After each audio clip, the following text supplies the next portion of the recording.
কয়জন বাকি আছে আসতে আর? 25 জন জয়েন করেছে, আরো অ্যারাউন্ড 9। আমার মনে হয় ভাই আমরা সময় মতোই শুরু করে ফেলবো। হুম, এটা ইনশাআল্লাহ। আজকে তো আমার চ্যাপ্টার 1 শেষ করেই কিন্তু এক্সাম হবে, কথা ছিল না এরকম? জি জি। হুম, আচ্ছা। 10টা বাজে, 10টা। হ্যাঁ, ওকে। আমরা মনে হয় গতদিন এই স্লাইড পর্যন্ত শেষ করেছিলাম না, দিয়ে এটা শুরু করেছিলাম।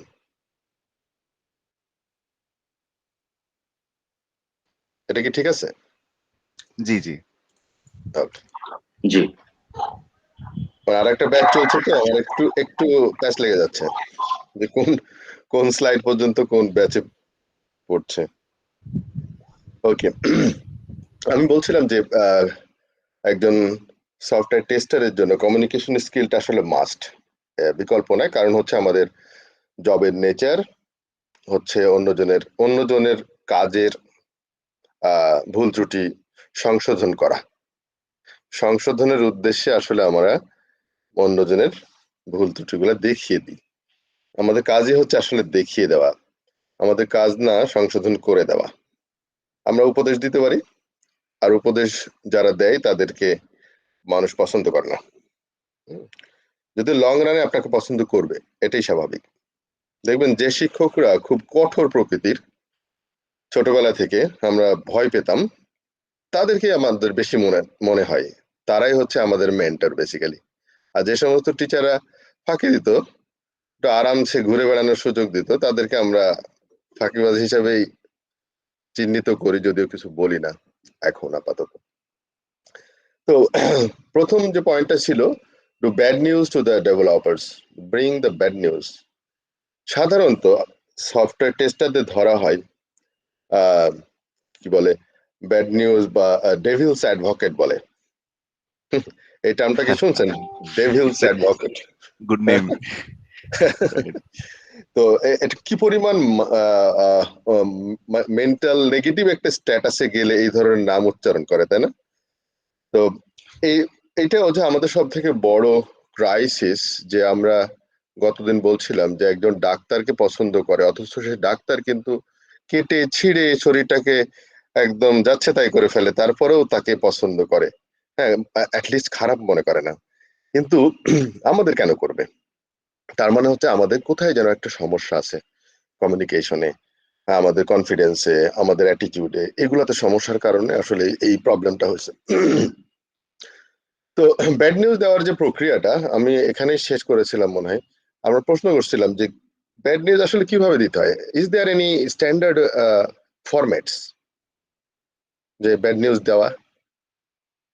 যেমন গতদিন বলছিলাম যে একজনের হয়তো বাপ মারা গেছে, তো কিভাবে নিউজটা দেওয়া হবে? আপনার ফ্রেন্ডের বাপ মারা গেছে, আপনার কাছে খবর আসলো, একসাথে আছেন দুইজন, কিন্তু নিউজটা দিতে হবে। তো দেওয়ার জন্য গতদিন মনে হয় একজন বলছিল যে একটা পরিবেশ ক্রিয়েট করা, তারকে মেন্টালি একটা অবস্থায় নিয়ে আসা, যাতে করে সে সহ্য করতে পারে ব্যাপারটা, তাই না? তো ব্যাপারটা যে সহ্য করা একটা ব্যাড নিউজ, যেটা আমাদের কিছু করার থাকে না, তার কোনো দোষ ত্রুটি না, এটা হচ্ছে সহ্য করতে হয় নেচারের কারণে।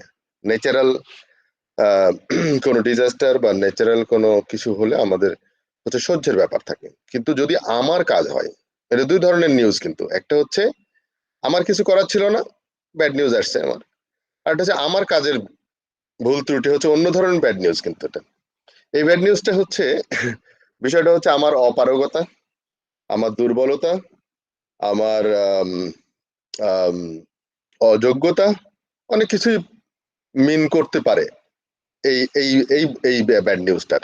হুম, যার জন্য ওই বাপ মরার থেকেও এই ব্যাড নিউজ দেওয়াটা আরেকটু বেশি কঠিন। হ্যাঁ, তো আসলে ব্যাড নিউজ দেওয়ার ফরম্যাটটা কি, আপনারা কে কে কিভাবে দিতে চান? একজন সফটওয়্যার টেস্টার ডেভেলপারের কাছে একটা ডিফেক্ট রিপোর্ট করে কি অ্যাপ্রোচ করেন সাধারণত? বলেন, যে কোনো একজন।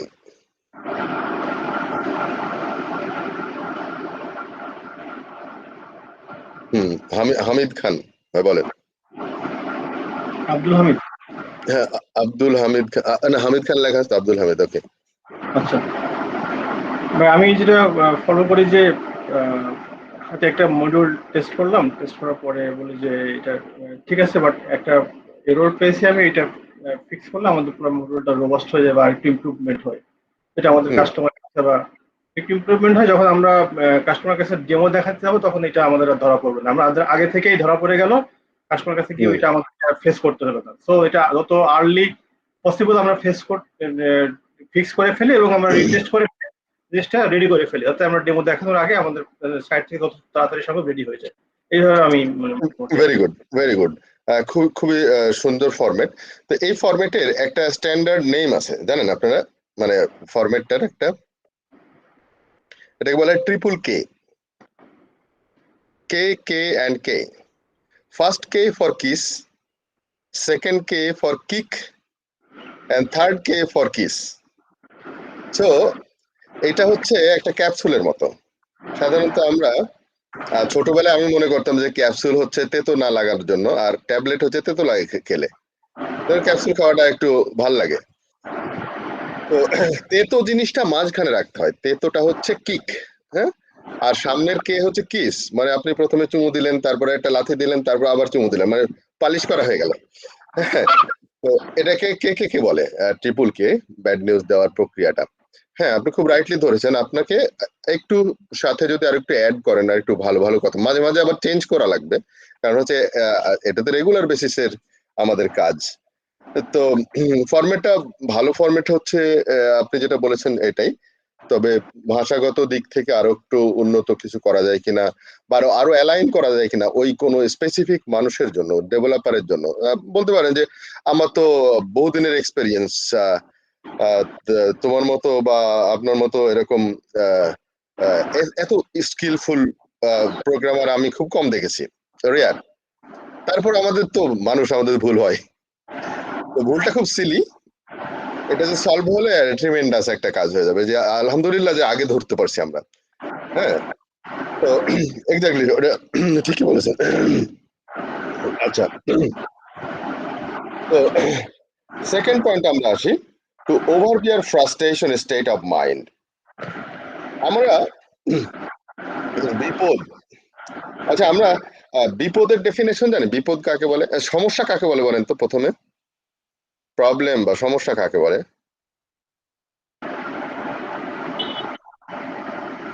কোনো বিষয়ে আমি নর্মাল যে কমফোর্ট ফিল করি, সেই কমফোর্ট জোনটা যখন মানে মিস করি, তখনই আমরা এটাকে মানে বিপদ ধরি। মানে সমস্যা, সমস্যার বিপদের মধ্যে পার্থক্য আছে।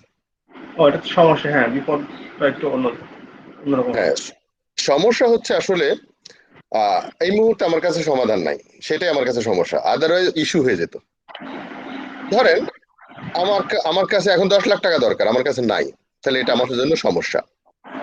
যদি আমার কাছে থাকতো তাহলে ইস্যু, আমি একটা চেক লিখে দিতাম শুধু। তার মানে সমস্যা হচ্ছে আমার কাছে সমাধান নাই, আর সমস্যা মানে সমাধান থাকতেই হবে। আর বিপদ হচ্ছে সিরিজ অফ প্রবলেমস। ও বলে না, বিপদ একা কি আসে না, মানে অনেকগুলা সমস্যার সমষ্টিকে আমরা বিপদ বলি। যে কোনোটারই সমাধান আমার কাছে নাই, সেগুলোকে সিরিজ অফ প্রবলেমস বলা হয় বিপদকে। তো ওই সময় আমরা আসলে ফ্রাস্ট্রেটেড হই, যখন আমাদের কাছে বিপদ চলে আসে, তখন আমরা ফ্রাস্ট্রেটেড হয়ে যাই, যখন সমস্যার সমাধান করতে পারছি না। একটা হলে হয়তো চেষ্টা করা করা যায়, কিন্তু যখন মাল্টিপল হয়ে যায়, একটা তুলতে যাচ্ছেন তো আর একটা পড়ে যাচ্ছে, সো তখন আসলে ফ্রাস্ট্রেশনটা আসে। তো ফ্রাস্ট্রেশন, প্রথম কথা হচ্ছে করা যাবে না, ফ্রাস্ট্রেটেড হওয়া যাবে না, কারণ ফ্রাস্ট্রেটেড হওয়া মানেই হচ্ছে আপনার যতটুকু যোগ্যতা ছিল ততটুকু যোগ্যতা থেকে আরেকটু নিচেকে কমিয়ে ফেললেন, যোগ্যতাটা থাকবে না আপনার, আপনি যতটুকু পারতেন ততটুকু পারবেন না, তখন আপনি রেস্কিউ চাবেন, কেউ আমাকে হেল্প করুক। নিজে আর সমাধান করার মতো মানসিক শক্তি হারিয়ে ফেলে যখন মানুষ, তখনই হচ্ছে ফ্রাস্ট্রেটেড হয়। তো এরকম সিরিজ অফ প্রবলেমস আপনাদের জীবনে আসে নাই? তখন আপনারা কি করেছেন? How you act with that situation? হ্যাঁ, আমি আমি আমি বলি, যদি মাল্টিপল প্রবলেম হয় সেটাকে যে বিপদ বলে। আমি যখন, এটা আমার জীবনের খুব ক্রুশিয়াল একটা টাইম ছিল, সেটা হলো 2002 সালে। আমি 3টা বড় বড় প্রবলেমে পড়লাম। একটা হচ্ছে আমার আব্বা ক্যান্সারের পেশেন্ট। আমার প্রথম সন্তান জন্মগ্রহণ করছে মেহেরপুরে, আমি ঢাকায়। আমার ফাইনাল পরীক্ষা ব্রিটিশ কাউন্সিলে। আমার কোনো ভাই নাই, আমি একা। তখন চাকরিও করি, পড়াশোনাও করি। তা আমি কি করব বুঝতে পারছিলাম না। বাট কাজের মধ্যে কাজ হচ্ছে, প্রতিদিন আমি আসান নেমেশন ক্যান্সার হসপিটালে যেতে হতো। আব্বা আব্বা ওখানে থাকতো। দুপুর পর্যন্ত আমি অফিস করতাম, আমাকে অ্যালাউ করছিল হাফ অফিস করে ওখানে যাওয়ার জন্য। কিন্তু যেহেতু আমার কোনো ভাই নাই, কোনো সাপোর্ট নাই, আমাকে একলাই করতে হতো। আমার ওয়াইফ চলে গেছে মেহেরপুরে আমাদের বাড়িতে, ওখানে ডেলিভারি কেস।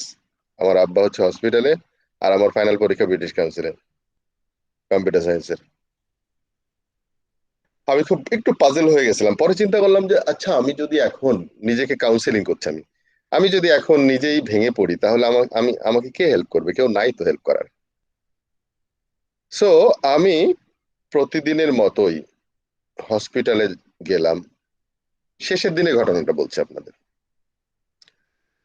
আম, তার 15 দিন আগে, 15 দিন আগে আমার সন্তান হয়েছে। আমি যেতে পারি না, যাই নাই, কারণ আব্বা হচ্ছে হসপিটালে।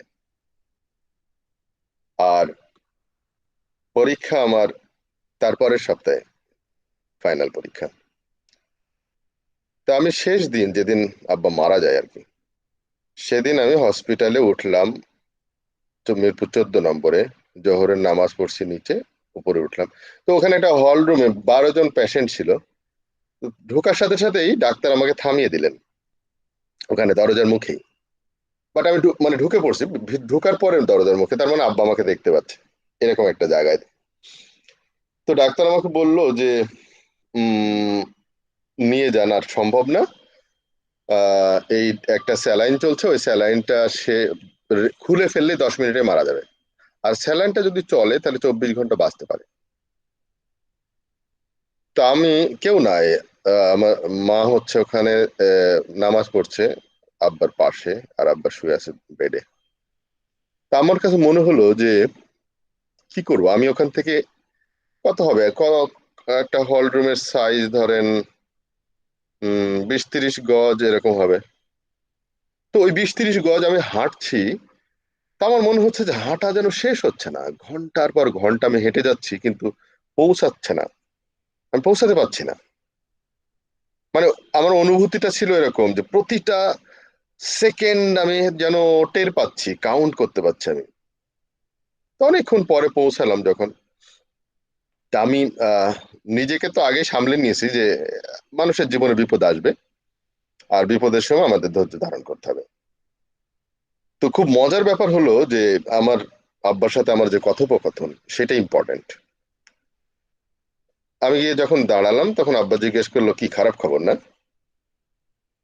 অত্যন্ত স্বাভাবিক কণ্ঠ। তা আমি বললাম হ্যাঁ। তা আব্বা জিজ্ঞেস করছে কতক্ষণ? তা আমি বললাম যে ডাক্তার বলেছে 24 ঘন্টা। মানে আমার কাছে তখনও ক্লিয়ার যে 24 ঘন্টা ডাক্তার বলেছে, স্টেটমেন্ট তো আল্লাহর না, ডাক্তার বলেছে 24 ঘন্টা। তো আব্বা বললো তাড়াতাড়ি বাড়িতে নিয়ে চলো, তাহলে বাড়িতে পৌঁছানো দরকার। মানে আমার ওয়াইফের সাথে আব্বার শেষ কথা বলার জন্য একটু আহ অস্থিরতা দেখাচ্ছিল, যে পৌঁছানো দরকার আসলে। তা আমি অফিসে ফোন করলাম, আমি যে অফিসে চাকরি করতাম। অ্যাম্বুলেন্সের ব্যবস্থা হতে হতে বিকাল 5টা। ততক্ষণে আমি, মা আর আব্বা গল্প করছি। তিনজনের ফিলিংটা এরকম যে আব্বা বিদেশে চলে যাচ্ছে, ব্যাগটা গুছাই দেওয়া দরকার। ঠিক এরকম একটা আচরণ। আমরা আবার সে সময় আলোচনা করছি। তা আমি বললাম যে আপনি আপনি চলে যাওয়ার পরে আমি কি করব, পরামর্শ দিয়ে দেন। তা আব্বা কিছু পরামর্শ দিয়ে গেল কি করতে হবে না করতে হবে, বৈষয়িক না। তার মধ্যে প্রধানতম পরামর্শ ছিল হচ্ছে, আব্বা বললো যে আমার ইচ্ছা তুমি আমার জানাজা পড়াবা। তুমি যদি না পারো তাহলে আর একজন, উনি যদি না পারে, মানে আবেগের কারণে যদি না পারে, তাহলে আর একজন, এরকম 3জন সেট করে দিল। তো আমি কোরআনের কিছু জায়গা থেকে আমার তখন মনে হচ্ছিল যে একজন মৃত্যু পথযাত্রী মানুষের মনের অবস্থা কি হয়, সেটা তো এখন রাইট টাইম জিজ্ঞাসা করার। চিন্তা করেন তখন মানে আমি বলতে চাচ্ছি যে আমার ব্রেইনটা তখন এতটাই স্বাভাবিক যে আমি ওইগুলা নিয়েও আলোচনা করছি আব্বার সাথে। তা জিজ্ঞাসা করলাম, আব্বা আপনার ছোটবেলাকার কথা মনে হয়? বললো হ্যাঁ একদম পরিষ্কার দেখতে পাচ্ছি, আমি প্রাইমারি স্কুলে যাচ্ছি, সামনে চোখের সামনে সব ভাসছে একদম পুরা আহ পুরা লাইফের পুরা সিনারিওটা চোখের সামনে নাকি চলে আসে মানুষের, মৃত্যু পথযাত্রী মানুষের। তো পৌঁছাতে পারি নাই, রাস্তায় মারা গেছে। তো আমার অ্যাম্বুলেন্সের ভিতরেই, but I have controlled everything. মানে অ্যাম্বুলেন্সের ভিতরে যারা উপস্থিত ছিলেন, মা, আমার বোনরা, আমার খালা, আমার ফুপু, হ্যাঁ, কান্নাকাটি করার জন্য যথেষ্ট একটা পরিবেশ, সাধারণত বাংলাদেশের মানুষরা যা করে। বাট মারা যাওয়ার সাথে সাথেই শুরু করতে গেছিল, আমি সেখানে ঠোঁটে ইশারা করলাম যে না, শব্দ করা যাবে না, শব্দ করলে আল্লাহ পছন্দ করে না এটা। তো পুরা জার্নিটাই কোনো কান্নার কোনো শব্দ ছিল না, এবং বাড়িতে পৌঁছানোর পরেও কিন্তু কান্নার কোনো শব্দ বাড়িতে হয় নাই আমার জন্য। So আমি খুব রেশনালি চিন্তা করি সবকিছু, যে কোনো বিপদ আপদ আসলে আমি জাস্টিফিকেশন করি ওইভাবে যে না, আমি যদি এখন ভেঙে পড়ি তাহলে কে কে কাজ করবে। তো এই আপনাকে এই যে ওভারভিয়ার ফ্রাস্ট্রেশন অফ কি বলে স্টেট অফ মাইন্ড, এটা থাকতে হবে সব সময়। আপনি চিন্তা করে দেখবেন সর্বোচ্চ বিপদ হচ্ছে আজরাইল আপনার জন্য যখন আসবে, অন্য কারোর জন্য না। সেখানেও আপনি পালিয়েও বাঁচতে পারবেন না। আপনাকে অ্যাটলিস্ট মানসিকতা এরকম থাকা লাগবে যে আজরাইল যখন আসবে, দ্য রিয়েলিটি যখন আসবে তখন আপনি কি করবেন তার জন্য প্রস্তুতি নেওয়া দরকার। সালাম দেবেন, আসবেন, ওকে লেটস গো, চলো যাই। টানা হেঁচড়া করার থেকে তো এমনি ভদ্রলোকের মতো যাওয়া ভালো না? সো এই ধরনের আপনার যদি কোনো একটা ক্লায়েন্টের সামনে কোনো একটা প্রেজেন্টেশন দিচ্ছেন, ভুল হতেই পারে মানুষের। আমার একবার হয়েছিল, আমার প্রোগ্রামারকে নিয়ে গেছিলাম, একটা প্রেজেন্টেশন দিচ্ছি ইয়েতে, ঢাকাতেই। তো একটা সফটওয়্যারের রান টাইম এরর দিয়ে ক্র্যাশ করলো। তো আমার প্রোগ্রামারটা ঘেমে একদম চুপসে গেল। তো আমি ওটাকে ট্যাকেল করলাম হাসি দিয়ে, এটা হতেই পারে, আল্লাহ মানুষ বানাইছে, মানুষের তো অ্যাপেন্ডিক্স হয় না, আর আমরা বানাইছি সফটওয়্যার, সেটা তো ছোটখাটো বাগ থাকবে, it will be solve, no problem. So you have to take control. As a tester হিসেবে আপনার কিন্তু সবসময় এই কন্ট্রোলটা থাকা লাগবে। থার্ড পয়েন্ট দেখেন, both technical as well as issue of the practical use of the system must be understood and communicated. So আপনার যে জিনিসের আপনি টেস্ট করতে যাচ্ছেন সেই সম্পর্কে একদম টেকনিক্যাল প্র্যাকটিক্যাল অ্যাসপেক্টটা টোটাল সিস্টেমের আপনাকে ক্লিয়ার ধারণা থাকতে হবে। আদারওয়াইজ আপনি কমিউনিকেশন করতে পারবেন না। আপনি প্রেজেন্টেশন দেওয়ার সময় যদি আপনি নিজে না এক্সপ্লেন করতে পারেন, বিভিন্ন ধরনের প্রশ্ন আসতে পারে। বাট আপনার যদি ওই কন্ট্রোলটা থাকে, আন্ডারস্ট্যান্ডিংটা থাকে ভালো মতো, তাহলে you can address any question. আমরা যেমন, আমাদের সব থেকে বড় সমস্যা হচ্ছে আমরা ছোটবেলা থেকে অনুশীলনী তে পড়াশোনা করা অভ্যাস, তাই না? একটা চ্যাপ্টারের পরে অনুশীলন থাকে। এই জন্য আমাদের ছোটবেলা থেকে একটা প্যাটার্ন হয়ে গেছে, কি কোশ্চেন আসবে, কি কোশ্চেন আসবে, এইটা যেন আমরা কোশ্চেন না দেখলে আমাদের শেখা হয় না। কেন কোশ্চেন কেন থাকবে? এই আমি যে টপিক গুলা পড়াচ্ছি এর মধ্যে যে কোনো ধরনের কোশ্চেন আসলে তো আপনি যদি বুঝে থাকেন তাহলে পারা উচিত, তাই না? বিষয়টা হচ্ছে এর বাইরে যেন না আসে। হ্যাঁ, তা আমাদের ছোটবেলা থেকে ওটাকে পঙ্গুত্বর মধ্যে নিয়ে গেছে আমাদের পড়াশোনার ব্যাপারটা। হ্যাঁ, ওই কয়টা প্রশ্নের অ্যান্সার মুখস্থ করাটাই আমাদের যেন লার্নিং। হ্যাঁ, এই জিনিসটা থেকে বের হয়ে আসতে হবে আমাদের। আপনি যেমন বের হবে, যদি যত দ্রুত বের হতে পারবেন আপনার ভবিষ্যৎ বংশধরকে তত দ্রুত বের করতে পারবেন এই সাইকোলজি থেকে। Positive communication can help to avoid or to ease difficult situation. আপনি যে কোনো কিছু যদি ওই যে একটা অ্যাড দেখছিলেন, কি যেন একটা দুধের নাকি, হ্যাঁ দুধের অ্যাড মনে হয়, মার্ক, যে পাউডার দুধের গল্প। তো ওই ডাকাত আসছে বাড়িতে, সবকিছু ছিনিয়ে নেওয়ার জন্য। তো বাড়ির বউ বলছে, আরে আপনারা প্রথম আসলেন, একটু মিষ্টি মুখ করবেন না। দেখছিলেন অ্যাডটা কেউ বাংলাদেশের জি টিভিতে? ভাই দেখাচ্ছে। হ্যাঁ, মানে বিষয়টা দেখেন, সে একজন ডাকাত দল আসছে আর সে করলো কি, পজিটিভ কমিউনিকেশন না, ভয় পায় না, সে বললো যে আরে মিষ্টি খান আগে তারপরে যাওয়ার নিয়ে যান। দেখেন পুরো সিচুয়েশনটাই কন্ট্রোল করা যায়। তো আপনি নেগেটিভ কথা বলেও মানুষের সাথে কমিউনিকেট করতে পারেন, সত্যি কথাই নেগেটিভ আপনার আপনার ভিতরে আমার ভিতরে অনেক নেগেটিভ জিনিস আছে, সেগুলো বলেও আমাকে শুরু করতে পারেন। আবার আমার যে পজিটিভ জিনিসগুলো আছে সেগুলা বলেও শুরু করতে পারেন। তো আমার সাথে আপনি যদি পজিটিভ আচরণ করতে থাকেন তখন হবে কি আপনার একটা পজিটিভ একটা রিলেশনশিপ হবে, একটা সম্মান সূচক, একটা আন্তরিকতাপূর্ণ, হ্যাঁ আপনাকে কেয়ার করার মতো একটা রিলেশনশিপ যখন তৈরি হবে তখন মনে হবে যে অ্যাটলিস্ট আপনার সামনে যেন আমার নেগেটিভ জিনিসগুলা প্রকাশিত না হয়। এই জিনিসটা প্রত্যেকের মাইন্ডসেটের মধ্যে থাকে। আপনি একটা খুব বাংলাদেশে মনে করেন যে একটা সন্ত্রাসী বা খারাপ লোক ডাকাত বা তার সাথে যদি আপনি বলেন যে আপনি আপনাকে আমার না খুব ভালো মানুষ হিসাবে, মানে আপনাকে আমার খুব ভালো লাগে, হ্যাঁ আপনার আপনার কি বলে মানসিকতা এটা আমার পছন্দ, সে দেখবেন যে সে মনে করবে আপনি হয়তো জানেনই না যে কত বড় ডাকাচ্ছে। সে তখন চেষ্টা করবে আপনার কাছ থেকে যেন লুকিয়ে রাখা যায় তার সমস্ত অপকর্মগুলা। এইভাবে আপনার মতো কিছু লোক যদি তার আশেপাশে দাঁড়ায় যায়, দেখবেন যে আপনাদের সবার কাছ থেকে লুকাতে লুকাতে সে নিজের নিজের চরিত্র থেকেই আস্তে আস্তে মাইনাস করা শুরু করবে। একসময় বলবে যে না আমি ভুল করতাম, আমি এখন আর ভুল করবো না। So always try to communicate positively. আর পজিটিভ কমিউনিকেশন যদি আপনি করেন না, দেখবেন যে আপনার সাথে তার রিলেশনশিপটা আসলেই অনেকটা সুন্দর হয়ে যাবে। যে কেউ, আমি একবার শুক্রবারে একটা রেস্টুরেন্টে খেতে গেছিলাম, খাওয়ার সময় ব্যাগটা ফেলে রেখে চলে আসছি আমার। তো ওর ভিতরে আমার অফিসিয়াল কাগজপত্র সব ছিল, ফেলে আসছি, আমার খেয়ালও নাই। আমি 3 দিন পরে মনে হচ্ছে ব্যাগটা কই রাখলাম, অফিসে নাই, বাসায় নাই, কোথায় রাখলাম, কোনোভাবে পাচ্ছি না। আমার ওয়াইফকে বললাম দেখো তো, তো ইম্পর্টেন্ট কাগজ ছিল আমার অফিসে, পাই না পাই না পাই না। তখন আমি রিক্যাপ করা শুরু করলাম যে যে রিউইন্ড করলাম আমার মধ্যে কোথায় কবে কি করছি এই সপ্তাহের মধ্যে, লাস্ট কবে আমার ব্যাগটা কোথায় রাখছি। তো হঠাৎ মনে হলো যে শেষে একদম যে শুক্রাবাদে একটা রেস্টুরেন্টে। তো গেলাম, যাওয়ার সাথে সাথে ওখানকার একজন স্টাফ আমাকে দৌড় দিয়ে আসছে, স্যার আপনার ব্যাগ আমি রেখে দিছি স্যার। হ্যাঁ আমি জিজ্ঞাসা করি নাই যে ব্যাগটা কোথায়। তো সে যে আমাকে এই যে ব্যাগটা দেওয়াতে পারলো, মানে দেওয়াতে তার একটা একটা ভালো একটা ফিলিং হলো যে না একটা আমানত রাখছিল, সেটা কমিউনিকেট করলো আমাকে দিল। এরপর থেকে যে জিনিসটা হলো তার সাথে আমার খুব ভালো রিলেশনশিপ, এবং হোটেলের সাথেও আমাকে অনেক বিল কম নিত।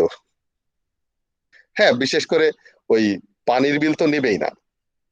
তো বিষয়টা হচ্ছে কিছুই না, একটা ছোট্ট ইস্যু। আমরা যখন মানুষের সামনে কোনো ভালো জিনিস, একটা পজিটিভ জিনিস, আহ, মানে কিছুই কমিউনিকেট করতে যায়, দেখবেন যে একটা ভালো একটা পরিবেশ তৈরি হবে, রিলেশনশিপ তৈরি হবে। এটা খুবই ইম্পর্টেন্ট টেস্টারের জন্য যখন আপনি ডেভেলপারদের সাথে করতে যাচ্ছেন। আমি সামগ্রিকভাবে আপনাদের সাইকোলজিটাকে এমন ভাবে তৈরি করতে যাচ্ছি যাতে আপনি আসলে একজন ডাক্তারের মতো আচরণ, মানে ইয়ে পান, পেশেন্টের কাছ থেকে ডাক্তার যেমন আচরণ পায় আপনি যেন ডেভেলপারদের কাছ থেকে ওরকম আচরণ পান। আপনাকে দেখলে যেন মনে করে যে আপনি আসেন না, একটু আমার একটু ভুল ত্রুটি ধরে দেন, আমার কাজের ভুল ত্রুটিগুলো ঠিক করে দেন, আপনি না থাকলে তো আমার তো ভুল ত্রুটি সহই তো সফটওয়্যার চলে যাবে কাস্টমারের কাছে। সো আপনি তো আমাকে রেস্কিউ করছেন, ফিলিংটা এরকম হতে হবে। মানে একটা হচ্ছে না ওই যে রবীন্দ্রনাথের শেষের কবিতাতে বলা ছিল না, মনে নেওয়া আর মেনে নেওয়ার মধ্যে পার্থক্য।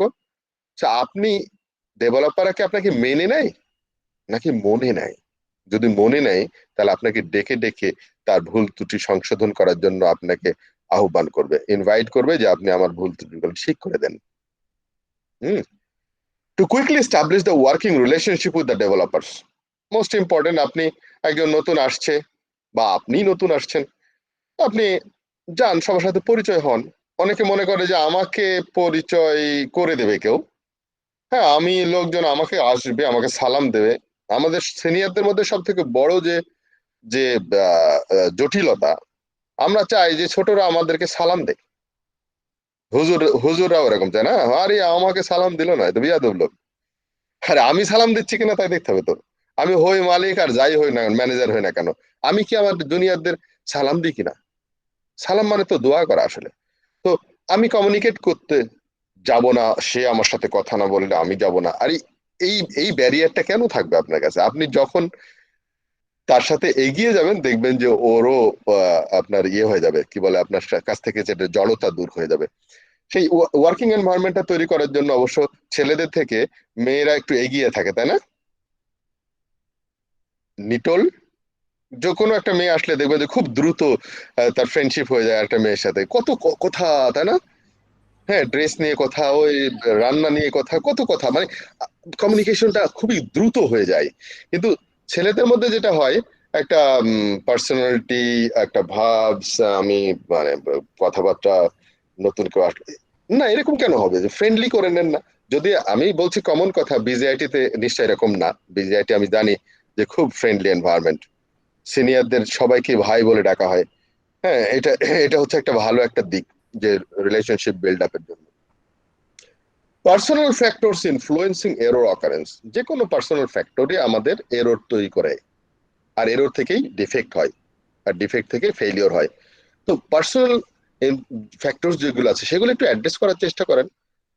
জিজ্ঞাসা করেন, কি বাবা তোমার মনটা একটু খারাপ লাগছে কেন, কি হয়েছে, বাসায় কি সমস্যা? আপনি জিজ্ঞাসা করেন, আপনি তো সমাধান আপনাকে তো করতে হবে না, অ্যাটলিস্ট আপনাকে এমন একটা চরিত্র তৈরি করেন, নিজের এমন একটা মেন্টালিটি তৈরি করেন, যেটা আপনার কাছে যেন প্রত্যেকটা মানুষ এসে তার মনের কথা একটু বলতে পারে, আপনার কাছে বলে যেন একটু কমফোর্ট ফিল করে, একটা সিকিউরড ফিল করে, আপনার কাছে বললে যেন একটু একটু হালকা হয়। এই এই একটা ক্যারেক্টার তৈরি করতে হবে আপনাকে। হ্যাঁ, তাহলে দেখবেন যে অনেক এরর দূর। আপনি একটা ডেভেলপারকে বলেন না যে তোমার মন খারাপ হলে এখন কাজ করার দরকার না, আমি দেখতেছি ব্যাপারটা, টেক ইউর টাইম, যাও। রাদার আমরা কি করি, আজকে ধরেন আমি শুনলাম, মানে নেগেটিভ, টোটালি আমি নেগেটিভ একটা গল্প বলছি। আমি শুনলাম যে অমুক ডেভেলপারের হচ্ছে আজকে বার্থডে, তার হচ্ছে ফ্রেন্ডদের সাথে হ্যাং আউট আছে সন্ধ্যার সময়। দাঁড়া, মজা দেখাচ্ছি। ঠিক বিকাল 5টার সময় এমন ডিফেক্ট রিপোর্ট দিব, আর হচ্ছে আজকে শেষ না করা পর্যন্ত যাইতেই হবে, দেবো না। রাত 8টা 9টা পর্যন্ত বসে থাকে, এখন এগুলো ফিক্স কর। আপনি বলেন, এই ধরনের রিপোর্ট আপনি যদি দেন ওই সময়, তাহলে সে কি আপনাকে পছন্দ করবে কোনোদিন? আপনি আপনি একদম নিজের পায়ে কুড়াল মারলেন আসলে। খবরদার এই কাজটা করবেন না। প্রত্যেকটা মানুষ তাদের, আপনার যেমন এখানে চাকরি করছে, তাদের পার্সোনাল লাইফ আছে। কখনো এই কাজটা করবেন না। যদি আপনি করেন তাহলে আপনাকে আসলে ভিতরে ভিতরে অপছন্দ করবেই, কোনোভাবেই। সেই জন্য আমি প্রথমে বলছিলাম যে আপনার মানসিকতার ভিতরে রাশেদ করিম নামে যে মডেলটা এ পর্যন্ত তৈরি হয়েছে কয়দিনে, এটা কে বানিয়েছে? আপনি বানাইছেন নাকি আমি বানাই দিলাম?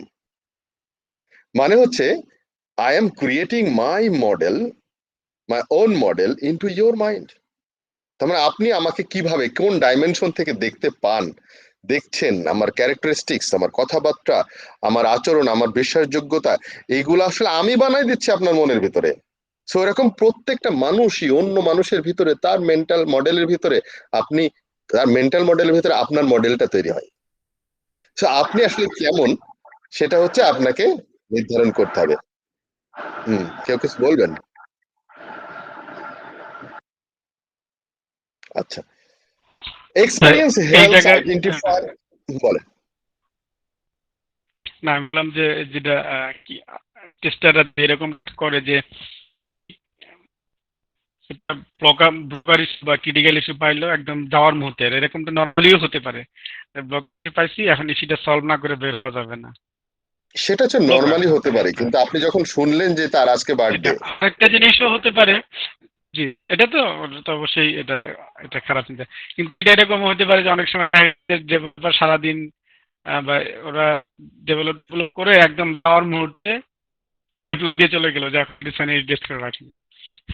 আপনার কথা খুব ভেঙে যাচ্ছে, আমি আসলে আহ পরিষ্কার বুঝতে পারি না। অন্য কেউ যদি বুঝে থাকেন তাহলে আমাকে একটু কনভে ও করেন। যেটা বলতে যাচ্ছে সেটা হচ্ছে যে সিনারিওটা অনেক সময় এরকমও হইতে পারে যে ডেভেলপার মানে ইউজুয়ালি দেখা গেল যে কোড ডিপ্লয়মেন্ট করে দিয়ে টেস্টের জন্য অ্যাভেলেবল করে দিয়ে গেল এন্ড অফ দ্য ডে, যেটা হুম আপনাকে হয়তো কালকের মধ্যে আপনাকে ফিডব্যাকটা দিতে হবে, অথচ হুম আপনার হুম। Office hour is over. So vice আচ্ছা ভার্সা আচ্ছা, সিনারিওটা বলার চেষ্টা করলো আর কি। হ্যাঁ হ্যাঁ, আচ্ছা আচ্ছা, ঠিক আছে, হ্যাঁ, বোথ বোথ পার্টি। বাট আমরা তো আর ওই লোকের ছেলেকে উপদেশ দিতে যাব না, আমরা নিজের ছেলেকে উপদেশ দেবো। মানে এক্স্যাক্টলি, নিজেকে সংশোধন করবো। আমি যদি এক্স্যাক্টলি। নিজে সংশোধন হয়ে যায়, তাহলে ওই 5 থেকে 1 সময় সংশোধন হয়ে যাবে। হ্যাঁ, তারও একটা কালচার তৈরি হবে।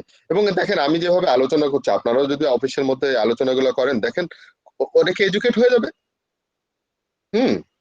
তো আস্তে আস্তে এই এনভায়রনমেন্টটা বিল্ড আপ করাটা আমাদের দরকার।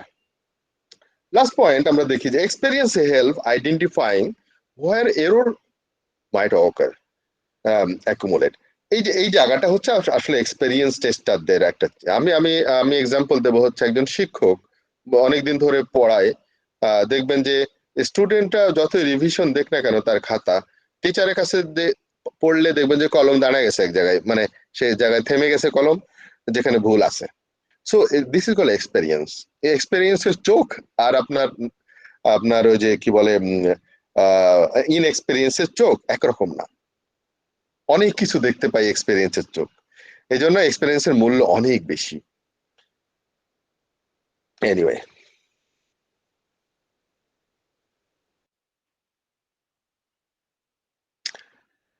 দেন এখানে কিন্তু একটা দারুণ মজার জিনিস আছে, সেটা হলো 3টা ক্যাটাগরিতে ভাগ করা হয়েছে। একটা ডিজাইন কনসেপ্ট মানে ডিজাইন মাইন্ডসেট, যারা ধরেন business analyst, system analyst, architectural design করছে তারা। আর একটা হচ্ছে যারা ডেভেলপ করে প্রোগ্রামার, তাদের মাইন্ডসেট একরকম। আর একটা হচ্ছে যারা টেস্ট করে তাদের মাইন্ডসেট আরেক। বাট কমন গোল কি? কমন গোল হচ্ছে to provide the good software. তাহলে আমাদের গোল যদি কমন থাকে তাহলে তো কনফ্লিক্ট হওয়ার কথা না অ্যাটলিস্ট। কারণ আমরা যদি সবাই একদিকে দৌড় দিই, লক্ষ্য যদি একদিকে থাকে, তাহলে হলে হয়তো সাইডে একটু একটু ধাক্কা ধাক্কি লাগবে, মুখামুখি তো হবে না, তাই না? মুখামুখি সংঘর্ষ হওয়ার কথা না। তাহলে বিষয়টা হচ্ছে যখনই আমাদের কাছে কোনো কনফ্লিকশনের কোনো ব্যাপারটা আসবে, তখন যেন আমরা কমন গোলকে অ্যাড্রেস করি, এটা যেন মানে সামনে রাখি। যে আচ্ছা আমরা নিজেদের মধ্যে তর্ক বিতর্ক না করে, আমাদের তো 2 জনের বা 3 জনের লক্ষ্য উদ্দেশ্য তো ভালো সফটওয়্যার তৈরি করা। ভালো সফটওয়্যারটা দিতে পারলে তো আমাদের 3 জনেরই হচ্ছে মুখ উজ্জ্বল হবে কাস্টমারের কাছে, তাই না? অতএব এটাকে অ্যাড্রেস করা শিখতে হবে প্রথমে। দেখেন ডিজাইন মিশন, এদের ডিজাইনার যারা বেসিক্যালি সফটওয়্যারের যারা ডিজাইন করে, তাদের লক্ষ্য উদ্দেশ্য হচ্ছে প্রথম যে কাস্টমারে যেন রাইট রিকোয়ারমেন্টস দিতে পারে। যার জন্য কিন্তু আমরা বিভিন্ন মডেল চিন্তা করি, যেমন প্রোটোটাইপিং অ্যাপ্রোচে গেছি। হ্যাঁ, তো রাইট রিকোয়ারমেন্টস পাওয়াটাই হচ্ছে আসল কথা। রিকোয়ারমেন্টস যদি আপনি পারফেক্ট পেয়ে যান একবারে, তখন দেখবেন ডিজাইন করা খুব সহজ। ওদের ডিজাইন মিশনই থাকে হচ্ছে রাইট রিকোয়ারমেন্টস পাওয়া। ডেভেলপার্স মিশন থাকে যে রিকোয়ারমেন্টস কে কনভার্ট করা ফাংশনে, এটা হচ্ছে ওদের কাজ, how efficiently they can write code. Testers এর মিশন থাকে examine the correct implementation of the customer requirements.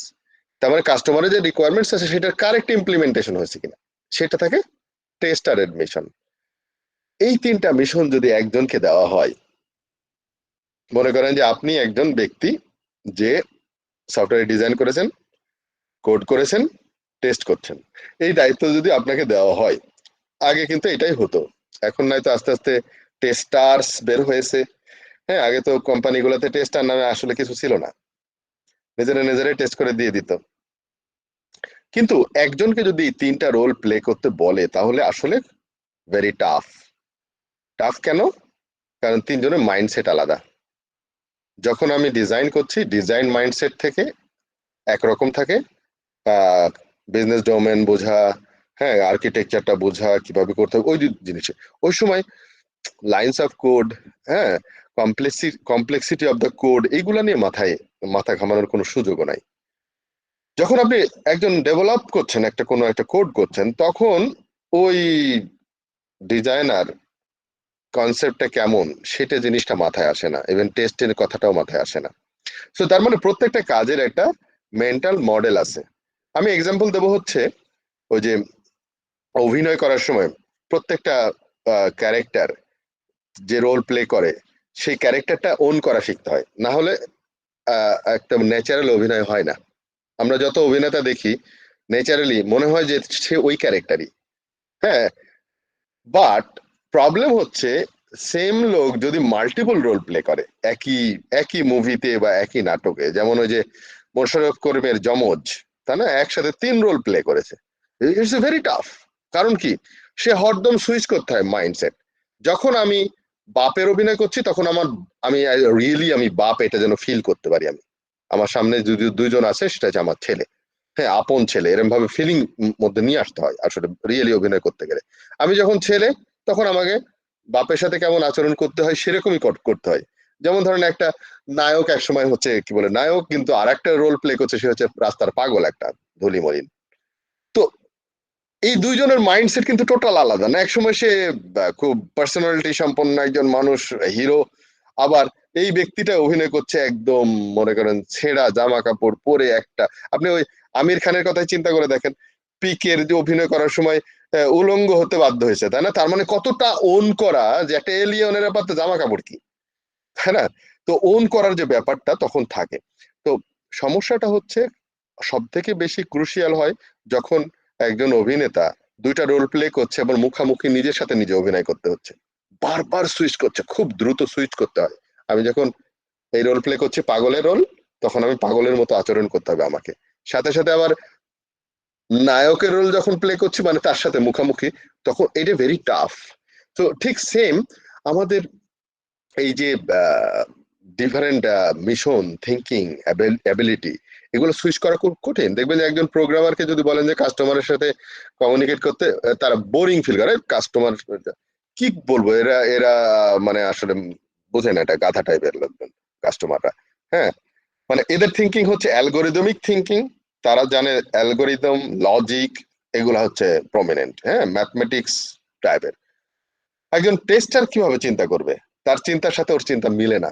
এই জন্যই আসলে গন্ডগোলটা হয় টেস্টার সাথে ডেভেলপারদের। তো যদি একজনকে রোল প্লে করতে হয় তাহলে আসলে possible but difficult, very difficult এটা। তাহলে কি করতে পারি আমরা এই ডিফিকাল্টি দূর করার জন্য? আমরা দেখতে পারি, দূর করা ঠিক না, এই ডিফিকাল্টির এবার আছে কি বলে লেভেল আছে চারটা। একটা ইন্ডিপেন্ডেন্স অফ টেস্টিং বলা হয়।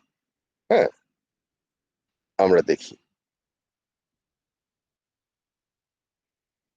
ইন্ডিপেন্ডেন্ট টেস্টিং, আমরা ইয়েতে চলে যাই, আমরা চারটা ইন্ডিপেন্ডেন্স আছে। প্রথম বারটা হচ্ছে ধরেন জিরো লেভেল, মানে সব থেকে কম ইন্ডিপেন্ডেন্ট, মানে ডিপেন্ডেন্ট টোটালি। আর দ্বিতীয় বারটা হচ্ছে একটু মডারেট, আর একটু একটু ইন্ডিপেন্ডেন্টের দিকে বাড়ছে। এরকম করতে করতে 4 নম্বর লেভেলে যে হাইয়েস্ট ইন্ডিপেন্ডেন্ট, মানে আপনার টেস্টার আর ডেভেলপার টোটালি আলাদা। টোটালি আমার তো মাইন্ড সুইচিং করা লাগবে না কিছু। এখন আমরা দেখি প্রথমটা যেটা, সেটাকে বলা হয় ডেভেলপার টেস্ট। মানে টেস্টার আর ডেভেলপার আলাদা কোনো ব্যক্তি না, একজন ডেভেলপার আর টেস্টার একই জিনিস, একজন ব্যক্তি। তাহলে এটাকে আমরা বলি ডেভেলপার টেস্ট। সাধারণত সব কম্পোনেন্ট টেস্ট গুলা হচ্ছে ডেভেলপার, অনেকে বলে যে ইউনিট টেস্ট হচ্ছে ডেভেলপার টেস্ট, না? তো এটা তো ডেভেলপাররা করবে, আমরা কেন, টেস্টাররা কেন ইউনিট টেস্ট করতে যাবো, না? এরকম অনেকে বলে। তো এই সময় আসলে যে জিনিসটা হয়, আমরা জাস্ট আলোচনা করব হচ্ছে মাইন্ডসেট নিয়ে, যে এরকম যদি হয় তাহলে একজন ডেভেলপার নিজের ভুল কি নিজে ধরতে পারে? কোনো মানুষ কি নিজের ভুল নিজে ধরতে পারে? মানুষের সব থেকে বড় লিমিটেশন হচ্ছে আপনি নিজেকে আয়না ছাড়া দেখতে পান না। আপনার চেহারাও আপনি নিজে দেখতে পারেন না, আর একজনের হেল্প লাগে, সেটা হচ্ছে আয়না। হ্যাঁ, আপনার যা দিয়ে দেখতেছেন সেটাও আপনি দেখতে পান না আয়না ছাড়া। তাহলে আমাদের লিমিটেশন হচ্ছে, আমাদের পিছনে কেউ দেখতে হলে মাথার পিছনে অন্য কাউকে দিয়ে দেখাইতে হয়। কেউ একজন বলে এই তোমার তো মাথায় কাকে দিয়ে দিয়েছে উপর থেকে বোমা ফেলে, বলে দিতে হয়, না হলে আমরা দেখতে পাই না। সো আমরা যদি নিজের ভুল নিজে দেখতে পেতাম তাহলে তো টেস্টটা লাগতো না। তাহলে আমরা প্রথম কথা হচ্ছে নিজের ভুল নিজে দেখতে পায় না। একজন ডেভেলপার কখনো নিজের ভুল নিজে দেখতে পায় না। যদি দেখতেই পাতো তাহলে ভুলই করতো না সে। কোনো মানুষই নিজের ভুল নিজে দেখতে পায় না, এই জন্য আরেকজনের হেল্প লাগে। তা আমাদের আরেকজনের হেল্প নেওয়ার জন্যই আসলে এখানে, তার মানে এই জায়গাটাই হচ্ছে যে আমরা টোটালি ডিপেন্ডেন্ট, আমরা একটা ইয়ের মধ্যে পড়ে গেছি যেখানে তার মানে এখানে একটা বড় সমস্যা যে আমি নিজের ভুল নিজে ধরতে পারি না, তাহলে আমি তো ভুল করবোই তখন। তাহলে এখান থেকে কিন্তু একটা সুবিধা আছে। সুবিধাটা কি, টেস্ট অবজেক্ট নিয়ে আসলে দুইজন আলাদাভাবে শেখার দরকার নাই। আমি টেস্ট অবজেক্ট খুব ভালো জানি, টেস্টারকে ডেমনস্ট্রেশন করতে হয়, বাট ডেভেলপার হিসেবে আমাকে তো আর আমাকে বোঝানোর দরকার নাই। তাহলে বোঝানোর যে কস্ট, সেই কস্টটা মিনিমাইজ করা যায়। বা সব থেকে বড় সমস্যা হচ্ছে ভুলই ধরা যায় না, নিজের ভুল নিজে ওভারলুক করতে ইচ্ছা করে। দেখবে যেন ভুল অনেকে চোখে পড়লেও আচ্ছা আজকে ধরবো না, কালকে, আমি তো না, জমিয়ে রাখবেন ভুলগুলা। সো আলটিমেটলি ভুলটা ঠিক করা হয় না। ভাই আমি কস্টের ব্যাপারটা রিপিট করবেন, কস্ট ব্যাপারটা বুঝতে পারিনি, কস্ট কোনটা? শব্দ উচ্চারণ করতে। ও কস্ট বলতে মনে করেন যে আপনি আপনার যে টেস্ট অবজেক্ট আছে, টেস্ট অবজেক্টটা যদি কমিউনিকেট করতে হয় আরেকজন ব্যক্তির সাথে, তাকে বুঝাইতে হবে না? জি। বা টেস্টার আপনাকে বুঝাতে গেল, বুঝাতে হবে না? তো বোঝানোর জন্য ধরেন 1 ঘন্টা সময় লাগলো, তো 1 ঘন্টার জন্য কস্ট কত? সেটা লাগছে না। 1 ঘন্টা দুজনের স্যালারি কত হিসাব যদি করেন তাহলে কস্ট বেড়ে যাবে। তাহলে ওইটা লাগছে না, কারণ আমাকে তো আমি বোঝানোর দরকার না, আমি তো বুঝি বলে তো কাজটা করছি। কিন্তু নিজের ভুল নিজে ধরা যায় না, এটা হচ্ছে, বলেন। হ্যাঁ বুঝতে পারছি ভাই। ওকে, স্যার আমার একটা কোশ্চেন ছিল স্যার, বলেন। সেটা হচ্ছে এই যে স্যার আমরা আইএসটি কিউবির এই যে এ পর্যন্ত যে পড়লাম স্যার, ম্যাক্সিমাম জায়গাতে আমি টেস্টের জিনিসটা ভাই আমি আর কি ওয়ার্ড আমরা ইউজ করতেছি, আমি আর কি খেয়াল করলাম। সো অ্যাকচুয়ালি আসলে QA that means quality analyst আর টেস্টারের মধ্যে স্যার মেইন ডিফারেন্সটা কোথায় স্যার? কোয়ালিটি অ্যানালিস্ট বা অ্যাকচুয়ালি টেস্টার কাজ কি? টেস্ট হচ্ছে কোয়ালিটি। তো টেস্ট হচ্ছে কোয়ালিটিটাকে এনশিওর করার জন্য অ্যাক্টিভিটি। আমাদের কোয়ালিটি অ্যাসুরেন্স যদি বলি, QA, QA is a subject, হ্যাঁ। আর কিউসি, কিউসি হচ্ছে স্টেপ বাই স্টেপ পারফর্ম, আসলে কাজ হচ্ছে টেস্টিং। হ্যাঁ, এটা হচ্ছে সব থেকে বড় কথা হচ্ছে টেস্টিং। তো আমরা টেস্টার বলছি এই জন্য, সবাইকে টেস্টার। যেমন আমরা যদি বলি ডাক্তার, সবাই ডাক্তার। কে আই স্পেশালিস্ট, কে অর্থোপেডিক্স, এগুলো পরে আসি আমরা। তো এখন কিউ এ যেটা, মানে কিউ এ বলতে এখানে আপনি কোয়ালিটি অ্যানালিস্ট বলছেন, আসলে আমি টেস্ট অ্যানালিস্ট বলছি। হ্যাঁ, তো টেস্ট অ্যানালিস্টের কাজ কি? টেস্ট অ্যানালিস্টের কাজ হচ্ছে টেস্ট ডিজাইন করা, আর টেস্টারের কাজ হচ্ছে টেস্ট এক্সিকিউট করা আর ডিফেক্ট রিপোর্ট করা। ঠিক আমার আছে? মনে হয় ও আসলে কিউএ ভার্সেস টেস্টারের ডিফারেন্সটাও জানতে যাচ্ছে, ও অ্যানালিস্ট। কিউ এ হচ্ছে, কিউ এ মানে হচ্ছে কোয়ালিটি অ্যাসুরেন্স, তাই না? কোয়ালিটি রাইট, অ্যানালিস্ট না। এই অ্যানালিস্ট জন্য না। এই জন্য কিন্তু প্রথমে আমি ওই কথাটা বলে দিছি যে কোয়ালিটি অ্যাসুরেন্স হচ্ছে একটা সাবজেক্ট, হলিস্টিক। যে আমি কোয়ালিটি অ্যাসুরেন্স করতে চাই, আমি অ্যাসিওর করতে চাই, না কি করবো? You have to test it, you have to maintain the QC, step by step কাজ করা কি কিউসি বলে। আমি কোয়ালিটি কন্ট্রোল, যেমন কোয়ালিটি অ্যাসুরেন্সের আগে কিন্তু বাংলাদেশে কোয়ালিটি কন্ট্রোল নাম শুনছি আমরা। গার্মেন্টসে বলেন, আপনার ইয়েতে বলেন, মেডিসিন কোম্পানিতে বলেন, আমরা বলি কিউসি, তাই না? তো কিউসি মানে রাইট। হচ্ছে, কিউসি মানে হচ্ছে প্রত্যেকটা জায়গায়, হ্যাঁ, আমাকে ওই টেস্ট করে করে করে করে যাওয়াটাকে কিউসি বলা হয়। তার মানে কন্ট্রোলিং অ্যাপ্রোচ, যে আমি শেষে গিয়ে আমি বলতে পারি যে কোয়ালিটি এনশিওর হয়েছে। বাট আমাকে কিউসি যদি করতে হয় ফ্রম দ্য ভেরি বিগিনিং, তো আমরা বলতে পারি আমাদের যে ওই যে through out the life cycle is a QC. But execution যখন আমরা করছি, এক্সিকিউট মানে যা কিছু আমরা করতেছি টোটালটাকে টেস্টিং বলা হয়। ঠিক আছে? মনে হয় বুঝছেন না? জি স্যার, তানভীর? জি sir, clear sir, thank you sir. আচ্ছা, এরপরে সেকেন্ড ইন্ডিপেন্ডেন্স হচ্ছে টেস্ট টিমস অফ ডেভেলপার্স। একটু আসলো আলাদা, কিরকম? টেস্টার নাই, ডেভেলপার্সই থাকবে, কিন্তু টিম থাকবে। তাহলে বিষয়টা এরকম হলো, আমরা দুইজনই ডেভেলপার, আমি একটা মডিউল তৈরি করছি, আপনি একটা মডিউল তৈরি করছেন, চলেন আমরা এক্সচেঞ্জ করি। আপনারটা আমি টেস্ট করব, আপনারটা আমি টেস্ট, মানে আমারটা আপনি টেস্ট করবেন, আপনারটা আমি টেস্ট করব। তাহলে অ্যাটলিস্ট একটু একটু উপর থেকে দেখার ব্যাপারটা আসে, তাই না? তো এই অ্যাপ্রোচে একটু তখন হয় যে আরেকজনের ভুল ত্রুটি, যেমন নিজেরটা নিজে দেখা যায় না, বাট আরেকজনের চোখে দেখা যায়। বাট সেই চোখ দুটো হচ্ছে মাইন্ডসেট একই। এই জন্য বলছো যে developers speak the same language. এখানে দুই ধরনের ইম্প্যাক্ট আসবে, সেটা হচ্ছে যেমন এই যে কেপ্ট অফ, কি বলে, cost of orientation of the test object moderate বা কম জানা লাগে, কারণ দুজনের মাইন্ডসেট একই, দুজনই ডেভেলপার, অতএব তাকে বোঝানোটা সহজ। আচ্ছা, কিন্তু দুটা ডেঞ্জার আছে, একটা হচ্ছে ডেঞ্জার অফ কনফ্লিক্টস, আর এটা হচ্ছে ডেঞ্জার অফ, এটা কি বলে, উম, পাতানো খেলা ইংরেজি কি? পাতানো খেলা বা ফিক্সিং। ফিক্সিং হ্যাঁ গেম ফিক্সিং করা আসে। ফিক্সিং দুইটাই আসলে ডেঞ্জার। যেমন ধরেন আমরা বললাম যে আচ্ছা আমরাই তো আমরা আমি তোর ভুল ধরবো না, তুই আমার ভুল ধরিস না, যাতে করে দুইজনে তাড়াতাড়ি বাসায় যেতে পারি না, ওকে ওকে করে দে, আরে আমরাই তো না। আচ্ছা এ হলো পাতানো খেলা, গেম ফিক্সিং খেলা। আর একটা হচ্ছে যদি আমি ভুল ধরি আপনার ভিতরে রাগ তৈরি হবে যে আমিও ভুল দেবো, দাঁড়া তোরে মজা দেখাচ্ছি আমি, আমার ভুল ধরছিস তুই, এমন সাইজ করব। হ্যাঁ এই সাইজে সীমাবদ্ধ থাকবে না, এরপরে কি হবে জানেন, কনফ্লিক্টটা কোন জায়গায় যাবে, লার্নিং কার্ভ কমে যাবে আপনাদের, একজন আরেকজনকে শিখাবে না, ভুল কর তারপরে শিখাবো, এর আগে করবো না। তখন হবে কি আপনার নলেজ এক্সচেঞ্জ বন্ধ হয়ে যাবে, শত্রু ভাবাপন্ন হয়ে যাবে দুইজন প্রোগ্রামার, কি রকম ডেঞ্জার অবস্থায় যাবে বুঝছেন। একজন আটকে থাকলে দেখবেন যে আরেকজন হেল্প করছে না, আমি ব্যস্ত এখন দেখাতে পারবো না, অন্য সময় আসো। হ্যাঁ এখন প্রজেক্টের কি অবস্থা বুঝতে পারছেন। So teams of developers a danger.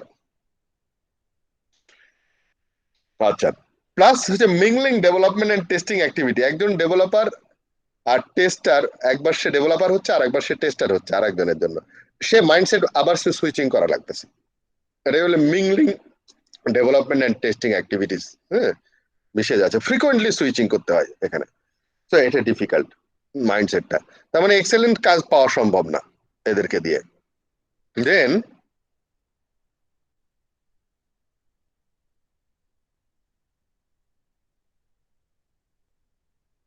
Test teams, এটা হচ্ছে যেমন বিজিআইটি আছে আলাদা টেস্ট টিম। হুম এটা হচ্ছে ম্যাক্সিমাম এরকম অ্যাটলিস্ট এতটুকু থাকা উচিত test team. So test team যদি হয় তাহলে হচ্ছে আমাদের ফেভারেবল হচ্ছে যে মাইন্ডসেট সুইচ করা লাগে না, কিন্তু ওই যে কনফ্লিক্ট ম্যানেজমেন্ট এতদিন সাইকোলজির মধ্যে যা পড়ে আসতেছি সবগুলো এখানে অ্যাপ্লিকেবল। কারণ হচ্ছে যে আপনি ওই যে টেস্টার্স ব্যাড নিউজ কিভাবে প্রোভাইড করবে, অমুক করবে, এই সমস্ত কিছু টোটাল সাইকোলজিটা হচ্ছে এখানে প্রযোজ্য টেস্ট টিমস এর ক্ষেত্রে। হ্যাঁ তো এইটা হচ্ছে মোটামুটি ফেভারেবল থাকে সবার ক্ষেত্রে, যাতে করে টেস্ট টিম গুলা যেন ইন্ডিপেন্ডেন্ট প্রজেক্ট হিসেবে কাজ করতে পারে, আমার এই প্রজেক্ট আর একটা প্রজেক্ট, হ্যাঁ ডিফারেন্ট প্রজেক্টেও আমি কাজ করতে পারি, একটা নির্দিষ্ট প্রজেক্ট বাদ দিয়ে। আমার কাজ শেষ এই প্রজেক্টটা, আবার আরেকটা প্যারালাল প্রজেক্টেও কাজ করা যায়, একজন টেস্টার দুইটা প্রজেক্টেই কাজ করলো যদি সময় থাকে। আচ্ছা ফোর্থ ইন্ডিপেন্ডেন্স, যেটা হাইয়েস্ট ইন্ডিপেন্ডেন্স, সেটা হলো আউটসোর্সিং টেস্ট, টোটালি আলাদা কোম্পানি, আলাদা জিওগ্রাফিক্যাল লোকেশনে থাকবেন, আউটসোর্সিং করবেন আপনি, আপনার কোম্পানি না, ডেভেলপমেন্ট কোম্পানি আপনার টোটালি আলাদা। ধরেন আমেরিকায় ডেভেলপ হচ্ছে আর বাংলাদেশে টেস্টিং হচ্ছে, তাদের সাথে আপনার দেখা দরকার নাই, তারা যখন কাজ করবে আপনি ঘুমাবেন, আর আপনি যখন কাজ করবেন তারা ঘুমাবে। তো তার মানে কি কনফ্লিকশনের আর জায়গা নাই। হ্যাঁ ওই যে পার্সোনাল ক্ল্যাশ বলেন, কমিউনিকেশন স্কিল, এগুলো এতটা দরকার নাই, বাট যে জিনিসটা দরকার সেটা হচ্ছে হিউজ কমিউনিকেশন স্কিল থাকা লাগবে, রিটেন কমিউনিকেশন, হ্যাঁ প্রেজেন্টিং কমিউনিকেশন, এত ডিটেল ডকুমেন্টেশন করতে হবে আপনাকে যে আপনার মোটামুটি অনেক কাজে সময় চলে যাবে হচ্ছে ডকুমেন্ট করতেই, যাতে ওই পুরা রিপ্রোডিউসিবল কিছু করতে হলে আপনাকে এত ডিটেল লিখতে হবে যেন আপনাকে, কারণ আপনাকে যদি সে না বোঝে আপনাকে যোগাযোগ করতে হলে পরের দিন যোগাযোগ করতে হবে, এর আগে হবে না। তার মানে এটা খুবই ক্রুশিয়াল হচ্ছে কমিউনিকেশন ব্যাপারটা। এটা একটা পজিটিভ দিক হলো আপনি যদি ভালো করে এই যে ডকুমেন্টেশন করার যে অভ্যাসটা তৈরি হবে, এটা হচ্ছে আপনার প্রোডাক্টের কোয়ালিটি এমনি বাড়ায় দেবে। যখন আপনি সব ডকুমেন্ট চেয়ে বসবেন, আপনার টেস্ট অবজেক্ট তো সে এসে আপনার টেবিলের সামনে এসে বুঝাবে না যে এভাবে এভাবে কাজ করেছি, আপনাকে তারা ডকুমেন্টেশন দিতে বাধ্য হবে যদি আপনাকে টেস্ট করাতে হয়। তার মানে যখনই ডকুমেন্টেশন লিখতে বসবে তারা, টেস্ট এই প্রোডাক্টের কোয়ালিটি মনে করেন যে 60% শুধু ডকুমেন্ট দিয়েই ঠিক হয়ে যাবে। কারণ আমরা অনেক কথা বলি কিন্তু কথাগুলো যদি লিখতে বলি দেখেন যে আপনি অনেক কথা বলবেন না, আপনি যা কিছু বলেছেন সেটা যদি বলেন যে এবার লিখিত দেন, দেখবেন যে অনেক কথার কোনো কমপ্লেনই নাই আপনার, তাই না? সো ওরকম যে যখন আমি ডকুমেন্টেশন করতে বলবো প্রিসাইজলি, দেখবেন যে কোয়ালিটি এমনি বাড়বে। সো সুবিধা হচ্ছে কোয়ালিটি বাড়ানো সম্ভব খুব বেশি। দ্বিতীয় সুবিধা হচ্ছে এক্সেলেন্সিতে যাওয়া সম্ভব। কেমন? আমার আর কোনো কনফ্লিকশন এই ধরনের কোনো কাজ নাই, আমি টোটাল টেস্টিং করব। আর টেস্টিং এক্সেলেন্সে যাওয়ার জন্য আপনি ওই যে আর্কাইভিং বলেন, টেস্ট ওরাকেল বলেন, হ্যাঁ, টোটাল অটোমেশন বলেন, কিভাবে করা যায় টেস্টিং কে, যত ধরনের রিসার্চ বলেন, সেগুলা করে আপনি এক্সেলেন্সিতে পৌঁছাতে সক্ষম হবেন তখন। হ্যাঁ, যদি আসলে রিয়েলি কাজ করেন। লার্নিং কার্ভটা একটু হাই কস্ট হয় এই জন্য, যে ডকুমেন্টেশনের জন্য, আর কিছু না। আমার মনে হয় বোঝার জন্য যথেষ্ট হয়েছে না টেস্ট ইন্ডিপেন্ডেন্স? স্যার হুম। আমরা স্যার প্রিভিয়াস স্লাইডগুলোতে যে জিনিসটা স্যার খেয়াল আর কি দেখে আসছি, সেটা হচ্ছে যে আর কি একজন কিউএ কে ফেভারিট পারসন বা চার্মিং হওয়াটা ইম্পর্টেন্ট। তো সেক্ষেত্রে যদি স্যার আউটসোর্সিং এর ক্ষেত্রে যেখানে একটা টিমের সাথে আমার কোনো আর কি যোগাযোগই নাই। যোগাযোগই নাই বা আমার প্রিভিয়াস কোনো হিস্ট্রি নেই তাদের সাথে, সেখানে স্যার আসলে অনলি মানে ফর্মাল মেইলের মাধ্যমে তো স্যার এটা কিভাবে পসিবল যে আমি তার কাছে আমার ইমোশন গুলি বা আমার ক্যারেক্টারিস্টিক্স আমি তাকে আর কি এটাই তো আমি বললাম, যেখানে দরকার নাই, দরকার তো ছিল থার্ড লেভেলে। But it is, yeah. Am I audible? Lokman বলেন। Hello? হ্যাঁ, শুনতে পাচ্ছি, জি, বলেন। আমি বললাম এটা স্টিল পসিবল। আমি আমার আগের অফিসে আমাদের এরকমই ছিল যে আমাদের ইউএসএ হলো ডেভেলপমেন্ট হচ্ছে, বাংলাদেশে টেস্টিং হচ্ছে। সো সেক্ষেত্রে আমাকে রিপোর্টিং এখানে এখানে আমি ল্যাঙ্গুয়েজ যেগুলো ইউজ করব, এখানে আমি আমাদের Correct. রিপোর্টিং ল্যাঙ্গুয়েজ সেগুলো অনেক সফট হলেও আন্ডারস্ট্যান্ডিং এখানে একটা গুড রিলেশনশিপ তৈরি হয় আর কি। Very good example. ওইটা আমি ডকুমেন্টেশন এর মাধ্যমে বলছি, বাট আপনার যে যে কমিউনিকেশন স্কিলটা থাকতে হবে, বেশিরভাগ রিটেন, মাঝে মাঝে ভিডিও কনফারেন্সিং ও হয়, আমাদের তা না, এরকম হলে ভিডিও কনফারেন্সিং ও হয়, বাট ভেরি রেয়ার ভিডিও কনফারেন্সিংটা। হ্যাঁ, সব থেকে বেশি হয় হচ্ছে রিটেন কমিউনিকেশন। রিটেন কমিউনিকেশনে আপনার ওই কমিউনিকেশন স্কিলটা থাকা লাগবে, যে how to right, how to communicate, how to choose the words, হ্যাঁ, কোন ওয়ার্ডটা আপনি চুজ করবেন, এগুলাও আছে আমাদের, আসলে কিভাবে লিখতে হয়। হ্যাঁ, তো এই চয়েস গুলা আপনাকে কিভাবে সিলেক্ট করবেন, এটা কালচার আস্তে আস্তে মানে প্র্যাকটিস করতে করতে হয়ে যাবে। বাট আমাদের যে সাইকোলজির যে ইম্প্যাক্টটা সব থেকে বেশি আসবে থার্ড লেভেলে, থার্ড ইন্ডিপেন্ডেন্সে। সো এই যে এখানে বলছে designing test cases automatically, test case design হবে অটোমেটিক্যালি। আপনি চিন্তা করতে পারেন, আপনি খালি রিকোয়ারমেন্ট বলে দেবেন, বা কি বলে টেস্ট বেসিস গুলা তৈরি করা থাকবে, তার উপর ভিত্তি করে যদি অটোমেটেড টেস্ট কেস ডিজাইন হয়ে যায়, generated test case design, test cases গুলা জেনারেট হবে। টেস্ট ডাটা যেমন জেনারেটর আছে, আমরা টেস্ট কেস জেনারেট অটোমেটিক্যালি করা সম্ভব তখন। সো ওটার জন্য অনেক বেশি এফোর্ট দেওয়া লাগবে। হ্যাঁ, computer aided generation of test cases বলা যায়।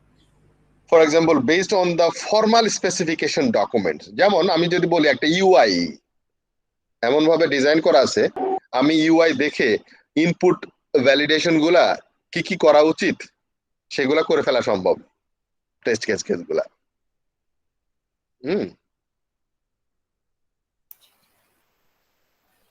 দেন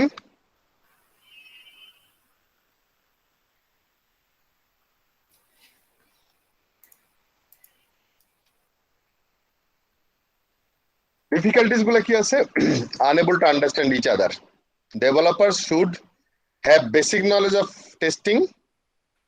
প্রত্যেকটা ডেভেলপারেরই জানা উচিত টেস্টিং কি জিনিস, এবং প্রত্যেক টেস্টারই জানা উচিত ডেভেলপ কি জিনিস, ডেভেলপমেন্টটা কেমন কি হয়।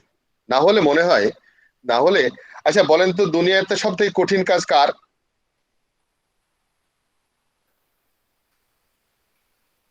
আজরাইল। নিজের কাজ। এক্স্যাক্টলি, নিজের কাজ। কে বললো? তরিকুল। তরিকুল, এক্সেলেন্ট। বিষয়টা হচ্ছে কি, আমরা সবসময় নিজের কাজটাকে কঠিন মনে করি। এই জন্য বলে না, বাসায় গিয়ে আরে সারাদিন ঘরে থাকো, হ্যাঁ কি আর করো, তাই না? বাসায় বিশেষ করে পুরুষরা এই কথা বলে। আর আমার কাজটাই হচ্ছে সব থেকে কঠিন কাজ। আমি যে কষ্ট করে টেস্টিং, পারলে করুক অন্য কেউ। ডেভেলপার বলে যে এই ডেভেলপমেন্ট করতে পারো না, কোড পারো না বলে তো টেস্টিং এ গেছো না। অলওয়েজ মনে করি আমরা যে আমাদের কাজটাই হচ্ছে সব থেকে কঠিন কাজ। তো এই জন্য অন্যর কাজ সম্পর্কে ধারণা থাকতে হবে। যে লেটস টেস্ট করার জন্য, আচ্ছা ঠিক আছে তুমি একটু টেস্ট করো, আমি একটু ডেভেলপ করি, দেখি সুইচিং করি, কোনটা বেশি কঠিন দেখি। তো বুঝতে হবে আসলে যাতে পরস্পরের কাজকে যেন আমরা অনার করি। হ্যাঁ, আপনারা বলবেন যে আসলে ডেভেলপ করা আসলে কঠিন, আমি জানি। হ্যাঁ, অনেক কিছু কনসেন্ট্রেশন দেওয়া লাগে। হ্যাঁ, ওই সময় ডিস্টার্ব হলে আসলে ডিফেক্ট ধরা পড়ে অনেক সময়। সেও যেন ওরকম কমিউনিকেট করতে পারে আপনাকে। আসলে টেস্টিং মাইন্ডসেট তো একটু অন্যরকম। আমরা তো খালি পজিটিভ গুলাই চিন্তা করি, যে ইউজারও যে নেগেটিভ নেগেটিভ কাজ করবে এই জিনিসটা মাথায় আসে না। আমার এক প্রোগ্রামার বলতেছে ড্যাফোডিলে থাকতে, যে স্যার মনে করেন লেখা আছে এজ, একটা ফিল্ডে এজ বসাতে হবে, তো কোন বেকুব আছে এটা বুঝবে না, এবিসিডি দিয়ে দেবে সে নাম্বার ছাড়া। তো মানে তার কাছে হলো ডেভেলপার বা ইউজাররা হচ্ছে গরু টাইপের, তাদেরকে এজ মানে কি বুঝে না যে এটা নাম্বার। তা আমি বললাম যে দেখো বুঝে, দুই কারণে ভুল করতে পারে, ভুল বা ইচ্ছাকৃত তো ভুল করে না কেউ। কি করতে পারে, সে হয়তো লিখলো কি বলে 30 ইয়ার্স ওল্ড, এভাবে লিখে দিল নাম্বার না দিয়ে। অথবা হয়তো সে কাজ করতে গিয়ে এ প্রেস হয়ে গেছে, দিয়ে এন্টার পড়ে গেছে, সে ইচ্ছা করে করেনি। তাহলে তোমার সিস্টেম তো ক্র্যাশ করলো এই কারণে, অ্যালফাবেট দেওয়াতে তোমার সিস্টেম ক্র্যাশ করলো। এখন বলবা ওরা গরু নাকি তোমার ভ্যালিডেশন চেক করো নাই বলে। তো তার মানে কি দেখেন, প্রথম মাইন্ডসেটটা কি ছিল, এই ইউজার হচ্ছে গরু টাইপের। সো নেভারদিলেস ইউজার্স আর মোস্ট স্টুপিড পারসন, এটা চিন্তা করে আসলে কাজ করা উচিত আর কি। এক্স্যাক্টলি, আপনি না, এটা স্টুপিড পারসন বলাও যাবে না, কারণ হচ্ছে সে অনিচ্ছাকৃত ভুল করতে পারে, সেটা আপনিও করতে পারেন। মনে করেন যে আপনি টায়ার্ড, আপনি কাজ করতে করতে হঠাৎ করে ঝিমুনি আসছে, কি করবেন? আপনি স্টুপিড বলবেন? আপনাকে বলবেন না। আমাদের এরকম কথাও বলা যাবে না, কমিউনিকেশনটা হতে হবে ওরকম। কারণ আপনি যখন আমাকে বলছেন যে স্টুপিড অমুকজন, আমি হয়তো বলতে পারি আরে ইউজারকে তো লোকমান কি বলে লিটন উনি তো স্টুপিড মনে করে, আরেকজন বলে দিল ধরেন তাকে, পরিবেশ নষ্ট হয়ে যাবে। সো আমরা আমরা দেখবো যে না আমাদের মানে স্টুপিড মনে করি না, স্টুপিড মনে করে কাজটা করা যাতে তারা মানে ইচ্ছাকৃত ভাবেও ভুল করতে না পারে আর কি, এরকম আর কি চিন্তা। এক্স্যাক্টলি, মানে আমরা ধরে নেব না অন্য কেউ ভুল করবে কি না করবে। হ্যাঁ, গাড়ি আমরা দেখি ব্রিজের দুই পাশে রেলিং থাকে, তো রেলিং থাকে, কোনো স্টুপিড আছে রেলিং না থাকলে পানিতে নামায় দেবে গাড়ি? কোন স্টুপিড ড্রাইভার কি পাবেন যে রেলিং না থাকলে নামাই দিত? তারপর আমাদের রেলিং দেওয়া লাগে কেন? ভুল হয়ে যেতে পারে, অ্যাক্সিডেন্ট হতে পারে, যাতে ওটা না হয়, যার জন্য আমাদেরকে ভ্যালিডেশন দেওয়া লাগবে। এনিওয়ে, তার মানে বোথ পার্টি যাদের আমাদের সংস্পর্শে থাকবে তাদের কাজ সম্পর্কে একটা ধারণা থাকা উচিত। যদি আমরা টিমে কাজ করি, সেই ধারণাটা না থাকলে পরস্পরের প্রতি শ্রদ্ধাবোধ তৈরি হয় না। Specially in stress situation, Discovery errors that someone has made often lead to conflict. সাধারণত দেখবেন যে যখন আমার রিলিজ ডেট আসে তখন হচ্ছে একজন আরেকজনের দোষারোপ করে বেড়াচ্ছে, স্ট্রেস সিচুয়েশন তৈরি হয়ে যায়। সো এটা যেন না করি আমরা। আপনাদের কি বলছিলাম ওই যে ইয়ের কথা, কি বলে আবুল কালাম আজাদ, এপিজে। জি স্যার, কালকে বলছিলেন। ওকে, তো the way of document defects and the way of document or defect is described will decide how the situation will develop. খুবই ইম্পর্টেন্ট কাজ। আমরা দেখবেন ইউজার যে রেসপন্স টাইম একটা আছে না, ইউজার রেসপন্স টাইম, ইউজারের যেটা রেসপন্স টাইম কয়টা আছে জানেন আপনারা? একটা হচ্ছে কনভারসেশন টাইম, একটা হচ্ছে অনলাইন, একটা হচ্ছে অফলাইন, আর একটা হচ্ছে এটা কি বলে রিয়েল টাইম। রেসপন্স টাইম হচ্ছে 4 ধরনের। এর ভিতরে কনভারসেশনটা হচ্ছে মানুষ একটা প্রশ্ন করলাম যে তানভীর এই প্রশ্নের অ্যান্সারটা কি হবে বলেন তো, আমি এই প্রশ্ন করার পরে কয় সেকেন্ড অপেক্ষা করব আপনি উত্তর না দিলে? This is called conversation time. ওটা হতে পারে ম্যাক্সিমাম 2 সেকেন্ডস। 2 সেকেন্ড পরে যদি আপনি না বলেন আমি মনে করব আপনি হয়তো শোনেন নাই। হ্যাঁ, আপনি যদি রেসপন্স না করেন তখন মনে হবে যে আমার প্রশ্নটা হয়তো আপনি শুনেন নাই, আরেকবার বলবো আমি। এই জন্য ইউজার কি করে, একটা ক্লিক করে, ক্লিক করার 2 সেকেন্ড পর আবার দেয় ক্লিক করে, মনে হয় ক্লিকটা পড়ে নাই। অথচ আমরা জানি যে একটা ক্লিক করলে ওই কাজ চলে গেছে সার্ভারে, প্রসেস হচ্ছে, ঘুরে আসতে হয়তো 4 সেকেন্ড সময় লাগবে, ও তো তার আগে আবার 2 সেকেন্ড পরে ক্লিক করে দিছে, আবার সে কাজ করতে গেছে, আর জীবনেও তো আসবে না, হ্যাং করে বসে থাকবে, দেখবেন যে ও স্লো হয়ে গেছে। দোষ দেবে কার? সিস্টেমের দোষ। আসলে দোষটা কার? ইউএক্স এর। ইউএক্স কেন ক্লিক করার সাথে সাথে ফ্রিজ করে দিল না? সো কমিউনিকেশনটা খুব ইম্পর্টেন্ট। আরেকটা বিষয় হচ্ছে এখানে কমিউনিকেশনে, যে আপনি আসলে যেভাবে ডেসক্রাইব করছেন, আমরা টিচাররা অনেক সময় মনে করি আরে এত সহজ জিনিস বুঝে না। আরে আমি বোঝার জন্য আপনার যে প্রি রিকুইজিট নলেজ যেটা থাকার দরকার, আবার যে এক্সাম্পলটা দিচ্ছি সেই এক্সাম্পল আপনার কাছে পরিচিত কিনা, এই সমস্ত কিছু মিলে হচ্ছে আন্ডারস্ট্যান্ডিং তৈরি হয়। যে আপনি কিভাবে কমিউনিকেট করছেন ডিফেক্ট, এটা যে আপনি মনে করছেন যে আরে এটা তো সহজ ব্যাপার, এটা এত কিছু বলা লাগে নাকি, কিন্তু তার কাছে গিয়ে পৌঁছাচ্ছে অন্যরকম, তার কাছে তো রিয়েল সিনারিও পৌঁছাচ্ছেন। এই জন্য বলা হয় আপনি আপনি আমাকে অনবোর্ড করেন আগে। হঠাৎ করে আপনি বললেন যে আরে আপনি জানেন মানে কি কথা বলেছো, তা আপনি হঠাৎ করে বলবেন কি ব্যাপার, মানে কে কি কথা, কোন প্রেক্ষাপট, কিসের জন্য, আমাকে আগে বলেন যে ঘটনাটা কি, তারপরে কে কি বলছে তাই বলেন। আমরা একটা ডিফেক্ট রিপোর্ট করে দিতাম করে, আচ্ছা এর এনভায়রনমেন্ট ডিক্লেয়ার করি নাই, অমুক করি নাই, কিচ্ছু করি নাই, আমরা মনে করি যে ওই পাশ থেকে ঠিকই বুঝে নিছে। সো আমাদের এই ব্যাপারটা বুঝতে হবে যে আমি কোথায় আসছি বর্তমানে, সে কোথায় আছে, আমার এই মেসেজটা আমি যতটুকু যে এনভায়রনমেন্ট দিয়ে বুঝছি, ওই পাশে এইটুকু মেসেজ গেলে কতটুকু বুঝতে পারবে সে, এটা important. Person should not be criticized, the defect must be stated fault. Person criticize করা যাবে না পার্সনকে। ভুল যেটা হয় সেটা হচ্ছে কোনো প্রোডাক্টের ইস্যু আছে সেটাকে বলেন। হ্যাঁ, এমন কথা বলার সময় বলেন না যে এতটা মানে সব সময় তোমারই ভুল হয়, এত ভুল হয় কেন, এরকম শুধু দেওয়া যাবে না। মানুষ মাত্রই ভুল করে, আল্লাহ বানাইছে আমাদেরকে, ভুল করাটা হচ্ছে আমাদের স্বাভাবিক ধর্ম। আচ্ছা, defect description should help the developer find out the errors. So আপনার defect description important. Common objectives must be always be the main issue. Common objective কি আমাদের? মুশফিকুর রহমান বলেন তো কমন অবজেক্টিভ কি? সেটা হচ্ছে আমাদের একটা ভালো একটা প্রোডাক্ট তৈরি করা। কোয়ালিটি প্রোডাক্ট প্রোভাইড করতে হবে কাস্টমারকে, জি। This is our common objective.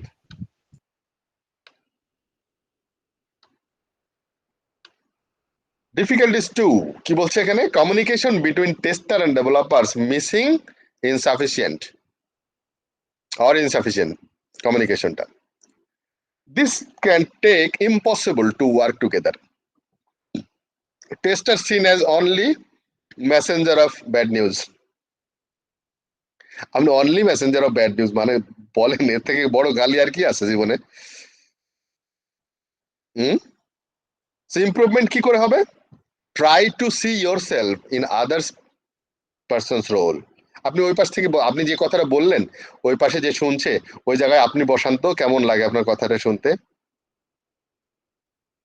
সেটা আগে নিজেকে ওখানে বসান, তারপরে দেখেন মেসেজটা কেমন লাগে।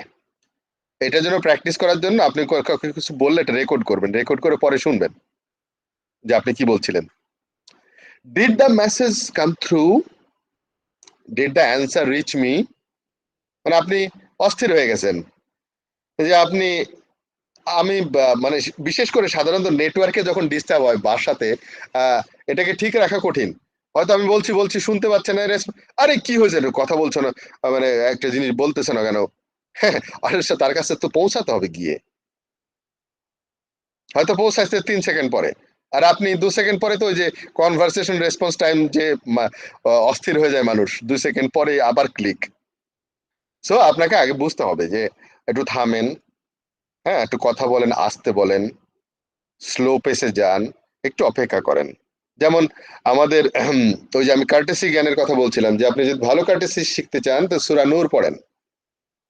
আপনাকে বলা হবে দরজায় নক করার পদ্ধতি কি, 3 বার নক করতে হয়। 3 বার কি খট খট খট, একবারের সাথে সাথে নো, প্রথমে নক করেন একবার, এরপর থামেন, আপনি চিন্তা করবেন এই ভিতরে মানুষ টয়লেটে থাকতে পারে, আপনার মাথায় আসে না যে টয়লেটে কেউ থাকতে পারে, তাই না? আপনি মনে করছেন যে ওই কি বলে আবু বকর রাদিয়াল্লাহু আনহু মধ্যে পিঠে মনে হয় পিঠটা দরজার সাথে দিয়ে দাঁড়ায় থাকতে হবে আপনার জন্য, নাকি এক নক করলেই খুলে দিতে হবে, তাই তো? No, you have to wait a bit. কতটুকু? একটা সম্মানজনক সময় আপনি অপেক্ষা করেন যে এক নকে শুনলো কিনা, এরপর আপনি আরেকবার সেকেন্ড টাইম করেন, তারপর আরেকবার করেন, তারপর যদি না না খোলে তাহলে চলে আসেন ভদ্রলোকের মতো, রাগ করবেন না, কারণ সে ঘুমিয়েও থাকতে পারে, তার কাছে পৌঁছায় নাই কথা। এই জন্য রাগের মাথায় কোনো ডিসিশন নিতে নাই। ইসলামে যেমন বলা হচ্ছে সব থেকে আল্লাহর অপছন্দনীয় বৈধ কাজ হচ্ছে তালাক দেওয়া, সেই তালাক দেওয়ার পদ্ধতির আগের মাথায় আপনি তালাক তালাক তালাক বলতে পারেন না, 1 মাস পর পর বলতে হয় একবার করে। সো কার্টেসি কিভাবে শিখতে হয় বোঝা উচিত, আমার কমিউনিকেশন স্কিল আমার মনে হয় যথেষ্ট হয়েছে বোঝা। A solid test requires appropriate distance of the test object. Appropriate distance, সম্মানজনক দূরত্ব থাকা লাগবে। যেমন ধরেন আপনি একটা মাইক্রোস্কোপ দিয়ে চোখ লাগিয়ে আপনি একটা ভাইরাস বা ব্যাকটেরিয়া দেখতে চান, কিন্তু আপনি যদি কেউ কারণ পাহাড় দেখার জন্য চোখ লাগিয়ে পাহাড়ের কাছে দেখেন, কেমন লাগবে দেখতে? পাহাড়টা দেখি তো একদম অনুবীক্ষণ যন্ত্র দিয়ে দেখার মতো, পাহাড়টা ভাল লাগবে দেখতে। তো পাহাড় দেখতে হলে ওইরকম সম্মানজনক দূরত্বে আসেন, এসে তারপর দেখেন, যাতে আপনার স্ক্রিনের মধ্যে আসে পুরো পাহাড়টা। হ্যাঁ, তো ওই জন্য একটা সম্মানজনক দূরত্ব থাকতে হবে টেস্টারের সাথে, টেস্ট অবজেক্টের সাথে। আপনি যদি কাছে হয়ে যান, যেমন ডেভেলপার আর টেস্টার, টেস্ট অবজেক্ট আর ডেভেলপারের মধ্যে কোনো দূরত্ব নাই, যার জন্য নিজের ভুল নিজে ধরতে পারে না, টেস্ট হয় না। হ্যাঁ, এই জন্য আমাদের হাদিসে বলছে যে একজন ইমানদার আর একজন ইমানদারের আয়না স্বরূপ, মানে কি একজন আর একজনের ভুল ধরে দেবে, সে নিজেরটা নিজে পারে না। ওটা আমাদের রাসূল সাল্লাল্লাহু আলাইহি ওয়াসাল্লামও জানে যে একজন নিজেরটা ভুল ধরা যায় না। তাহলে কি হবে? একটা অ্যাপ্রোপ্রিয়েট ডিসটেন্স থাকতে হবে। বাপ আর ছেলের মধ্যে ডিসটেন্স আর বন্ধুর মধ্যে ডিসটেন্স পার্থক্য আছে। এখন যদি মনে করেন যে আপনি আপনার বাপের ঘাড়ে হাত দিয়ে রাস্তায় হাঁটছেন, কেমন লাগবে? দোস্ত দোস্ত ভাব, একটা দৃষ্টিকটু সম্মানজনক লাগবে, দূরত্ব থাকা লাগবে। হ্যাঁ, দৃষ্টিকটু লাগবে। দৃষ্টিকটু লাগবে, ইয়েস। আবার বন্ধুর সাথে আমি ঘাড়ে হাত দিতে পারি, পাছায় লাতেও মারতে পারি, তাই না? রিলেশনশিপটা বুঝছেন? তাহলে একটা দূরত্ব এরকম থাকতে হবে। So an independent and non biased position is acquired through distance from the development. However, too large distance between the test objects and the development team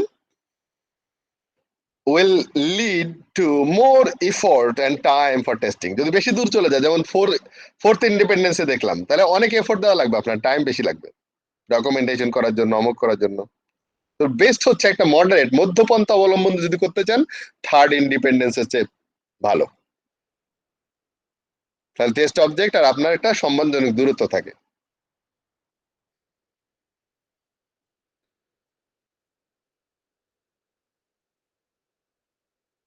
আমাদের চ্যাপ্টার 1 শেষ।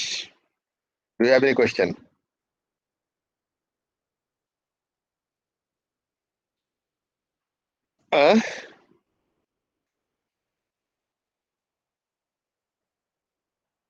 No question? ভাই এই মুহূর্তে কোশ্চেন নাই, যদি এটা আবার স্টাডি এমন না যে অন্য সময় কোশ্চেন করলে আমি মাইন্ড করব, এরকম না। এনিওয়ে, তাহলে আমরা এখন এক্সামটা শুরু করি না? এখন বাজে 1:08। তাহলে এখন আমি এক্সামটা দিয়ে দিচ্ছি। আপনারা কতটুকু সময় দেবো? 7টা কোশ্চেনের জন্য 15 মিনিট যথেষ্ট না?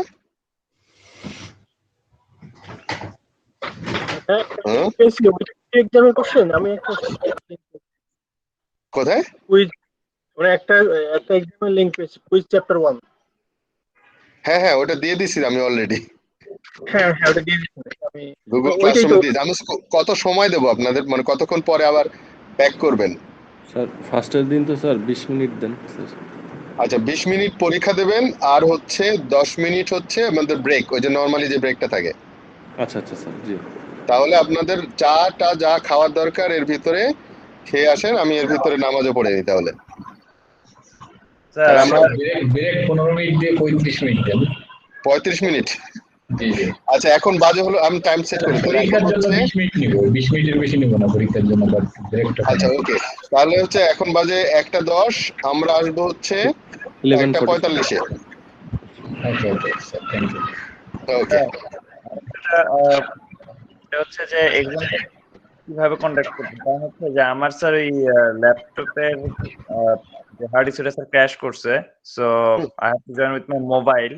আর মোবাইলে করা যাবে, গুগল ফর্মে আছে। Okay okay sir. আপনার ওকে থ্যাংক অ্যাকাউন্ট ইউ দিয়ে ভেরি মাচ। ক্লাসরুমে ঢুকেন। হ্যাঁ ক্লাসরুমে যেতে পারেন, আমি কি এখানেও শেয়ার করে দিই লিংকটা, তাহলে হয়। স্যার এখানে দিয়ে দেন, এখানে দিলে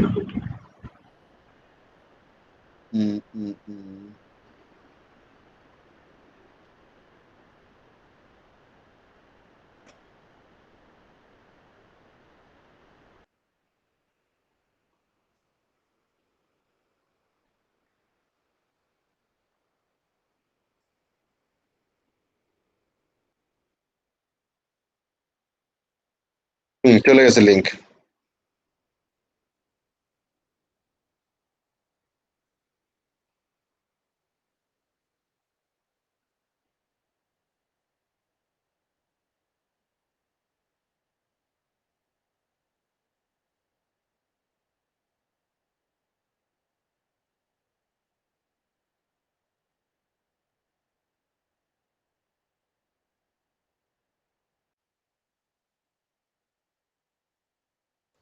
তাহলে আমরা কি 11:45-এ ব্যাক করতেছি সব মিলে?